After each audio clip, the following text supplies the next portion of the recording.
Assalamu alaikum students. So this lecture is about class 10th chapter number 10 gaseous exchange. ये chapter number 10 इसलिए है क्योंकि ninth का ये आगे से कंटिन्यू हुआ है, तो इसलिए यहाँ पे चैप्टर नंबर 10 लिखा हुआ है। तो चैप्टर का नाम है गैशियस एक्सचेंज। एक्सचेंज का मतलब होता है तबादला, यानी एक चीज़ को अगर आप किसी को दे रहे हो तो उसके बदले में रिटर्न में आपको कोई चीज़ मिलना। सो गैशियस एक्सचेंज मतलब कि बॉडी के अंदर, एनिमल्स की बॉडी के अंदर एक गैस जाएगी और उसके रिटर्न में दूसरी जो है वो गैस का बाहर आना। This is called gaseous exchange. तो इस चैप्टर में हम पढ़ेंगे गैशियस एक्सचेंज इन प्लांट्स, फिर ह्यूमंस में पढ़ेंगे कि कैसे गैशियस एक्सचेंज होता है, फिर उसके बाद रेस्पिरेटरी डिसऑर्डर्स पढ़ेंगे, कुछ बीमारियाँ पढ़ेंगे। सबसे पहले यहाँ पर इंट्रोडक्शन में इस पैराग्राफ में इन्होंने बताया कि हमने 9th क्लास में बायो एनर्जेटिक्स वाले चैप्टर में पढ़ा है कि कैसे रेस्पिरेशन में जो रेस्पिरेशन का जो प्रोसेस होता है उसके अंदर ऑक्सीजन यूज़ होती है और कार्बन डाइऑक्साइड और जो है वो वाटर हमें जो है मिलता है और एटीपी बनती है। इंट्रोडक्शन वाले टॉपिक में हमें इस पैराग्राफ में ये बताया हुआ है। नेक्स्ट कुछ टर्म्स हैं: cellular respiration, gases exchange, breathing और रेस्पिरेशन। सेलुलर रेस्पिरेशन क्या है? सेलुलर रेस्पिरेशन यही जो इक्वेशन लिखी हुई है यही है कि ऑर्गेनिज्म जो हैं वो ऑक्सीजन लेते हैं और रेस्पिरेशन परफॉर्म करते हैं और कार्बन डाइऑक्साइड को जो है वो रिलीज़ करते हैं। सो इसकी डेफिनेशन ये लिखी हुई है: organism get the oxygen, organism oxygen लेते हैं, नीडेड फॉर सेलुलर रेस्पिरेशन। फिर सेलुलर रेस्पिरेशन होती है फ्रॉम देयर इन्वायरमेंट से ऑक्सीजन लेते हैं वो, and provided to their cells, cell को देते हैं। तो carbon dioxide produce during cellular respiration is taken out of the cells and ultimate from the body. तो इस दौरान जो कार्बन डाइऑक्साइड जो इस रिएक्शन मैंने लिखा है जो पैदा होती है वो सेल से बाहर निकाल दी जाती है और फिर अल्टीमेटली वो बॉडी से बाहर निकल जाती है। So this is all about cellular respiration. Gases exchange क्या होता है? गैसेस एक्सचेंज मतलब है कि टेकिंग इन ऑक्सीजन, ऑक्सीजन को अंदर लेना और उसके बदले में given out of carbon dioxide, carbon dioxide को बाहर निकाल देना। This is gaseous exchange. उसके बाद दो आगे डेफिनेशंस है, ब्रीदिंग और रेस्पिरेशन। ब्रीदिंग क्या है? ब्रीदिंग सांस लेने को हम लोग कहते हैं कि हम जो है वो सांस लेते हैं, हवा अंदर लेके जाते हैं और उसके अंदर जो ऑक्सीजन गैस होती है वो हमारे अंदर चल जाती है। जब हम सांस बाहर निकालते हैं, हवा बाहर आती है तो उसके अंदर कार्बन डाइऑक्साइड होती है। This is called breathing. Breathing is use for the process through which animals take in air in their bodies to get oxygen from it and then give out the air from getting rid of carbon dioxide। यानी हवा अंदर लेके जाते हैं ताकि वो oxygen ले सकें उस हवा से और फिर हवा को बाहर निकालते हैं ताकि कार्बन डाइऑक्साइड से छुटकारा पा सकें। This is called breathing. यहाँ पे लिखा हुआ है ब्रीदिंग और रेस्पिरेशन जो है वो सिनोनिमस नहीं है, मतलब कि ये दोनों प्रोसेस एक दूसरे से मुख्तलिफ है। रेस्पिरेशन क्या है? Respiration involves mechanical and biochemical processes. Respiration के अंदर आपके बॉडी के डिफरेंट पार्ट्स भी जो है वो इन्वॉल्व होते हैं। मैकेनिकल प्रोसेस से मतलब है कि बॉडी के डिफरेंट पार्ट्स इसमें इन्वॉल्व हैं, और बायोकेमिकल प्रोसेस है यानी इसके अंदर केमिकल रिएक्शंस हो रहे हैं। जबकि ब्रीदिंग जो है वो आपका मैकेनिकल और फिजिकल प्रोसेस है, यानी बॉडी के पार्ट्स तो इन्वॉल्व हैं लेकिन इसके अंदर सिर्फ गैसेस का एक्सचेंज हो रहा है। तो ये दोनों प्रोसेस एक दूसरे से डिफरेंट हैं। नेक्स्ट हमारा टॉपिक है gaseous exchange in plants. Major topic है, लॉन्ग क्वेश्चन में आता है कि प्लांट्स के अंदर जो है वो गैसियस एक्सचेंज कैसे होता है। प्लांट्स हैव नो ऑर्गन्स और systems for the exchange of gases with the environment.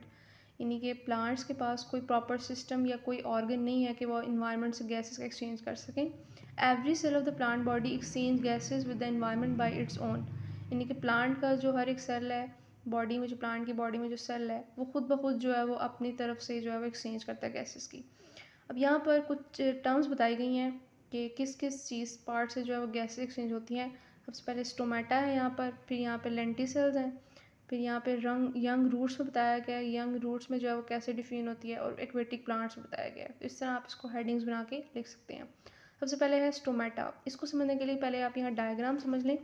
Diagram में ये देखें, ये लीफ का जो है वो एक पत्ता है उसकी डायग्राम दिखाई गई है माइक्रोस्कोपिक वे में। पत्ते की ये सबसे बड़ी ऊपर लेयर है, अपर एपिडर्मिस को कहते हैं, और उसके ऊपर क्यूटिकल की लेयर है। अपर एपिडर्मिस जो ऊपर वाली लेयर होती है उसके नीचे जो है ये सेल्स हैं जिनको हम मीजोफिल सेल्स कहते हैं। मीजोफिल सेल के दरमियान ये स्पेसेस बनी हुई हैं। फिर उसके बाद ये नीचे वाली लेयर से हम लोअर एपिडर्मिस कहते हैं। लोअर एपिडर्मिस के अंदर ही जो है वो गार्ड सेल होते हैं, और गार्ड सेल के दौरान जो स्पेस होती है दरमियान में उसको हम स्टोमा या स्टोमेटा बोलते हैं। तो स्टोमेटा यहाँ ये हो गया आपकी डायग्राम। अब यहाँ पर आते हैं, the leaves and young stems have stomata in their epidermis, gaseous exchange occurs through these stomata. यानी कि लीव्स और जो यंग स्टेम्स हैं, जो अभी नए नए तने बने हैं, उनके अंदर जो स्टोमेटा होते हैं, उनके एपिडर्मिस में उनकी जो लेयर होती है पहले उनके अंदर स्टोमेटा होते हैं, तो गैशियस एक्सचेंज जो है वो उन स्टोमेटा के ज़रिए होती है। The inner cells of leaves and stems also have the air spaces among them which help in exchange of gases.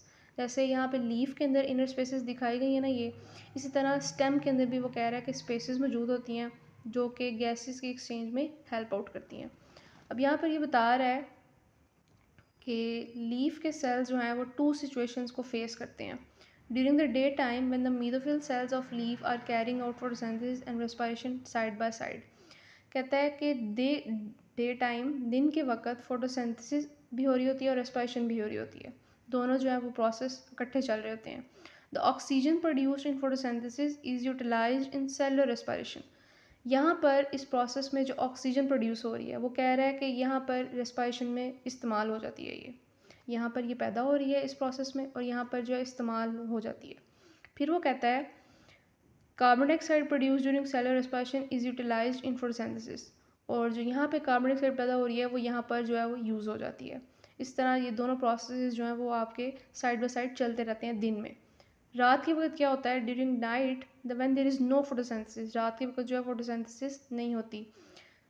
The leaf cells get oxygen from the environment and release carbon dioxide through stomata. अब रात के वक्त photosynthesis तो नहीं हो रही, जो दिन में जो है प्लांट ऑक्सीजन ले रहा था फोटोसिंथेसिस से, वो अब वो इन्वायरमेंट से लेगा, और कार्बन डाइऑक्साइड जो दिन में फोटोसिंथेसिस यूज़ कर रहा था वो भी वो इन्वायरमेंट में रिलीज़ कर देगा। यही वो बात यहाँ पे बता रहा है कि लीफ सेल ऑक्सीजन भी इन्वायरमेंट से ले लेंगे और कार्बन डाइऑक्साइड को भी जो है रिलीज़ कर देंगे स्टोमेटा से इन्वायरमेंट में।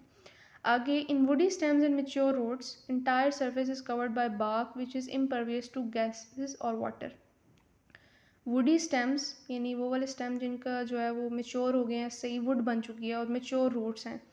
मेच्योर रूट्स में जो पूरी उनकी जो सरफेस होती है वो एक बाग से कवर होती है जिसको हम छाल कहते हैं। छाल से वो जो है कवर हुई होती है, which is impervious to gases और वाटर, यानी उससे जो है वो ना ही पानी जो है वो गुजर सकता है और ना ही गैसेस गुजर सकती हैं। तो इन चीज़ों में जो है वो कैसे एक्सचेंज होता है गैसेस का। However there are certain pores in the layer of bark, बाग की जो लेयर होती है, जो छाल होती है, उसके अंदर कुछ सुराख होते हैं जिनको हम लेंटिसल्स कहते हैं। तो the lenticels allow air to pass through them, तो इन लेंटिसल्स के ज़रिए ही जो है वो गैसेस एक्सचेंज होता है वुडी स्टेम और मेच्योर रूट्स में। नेक्स्ट है gases diffuse in and out of the general surface of young roots. The gases are found in the soil surrounding the roots. अब जो यंग रूट्स हैं यानी अभी जो नया नया पौधा बना है उसकी जो रूट्स हैं वो जो उनकी सरफेस होती है, आम जो सरफेस है उसी से डिफ्यूजन हो जाती है, क्योंकि यंग रूट्स की लेयर जो सरफेस होगी उस पर कोई बाक या छाल नहीं होगी, तो उनकी जो आम जो सरफेस होगी जनरल सरफेस उसी से ही गैसेस की डिफ्यूजन हो जाएगी। और गैसेस जो हैं वो सॉइल के अंदर, मिट्टी के अंदर जो प्रेजेंट होती हैं वही जो है वो आपकी गैसेस एक्सचेंज का काम कर रही होंगी। उसके बाद है aquatic plants. Aquatic plants gate the oxygen dissolve in water and releases carbon dioxide in the water, यानी वो पौधे जो पानी के अंदर मौजूद हैं वो पानी से ही जो है पानी के अंदर जो ऑक्सीजन डिजॉल्व हुई है वहीं से वो ले लेंगे उसको, और जो कार्बन डाइऑक्साइड उन्होंने रिलीज़ करनी है वो पानी के अंदर ही उसको रिलीज़ कर देंगे। So this is all about gaseous exchange in plants.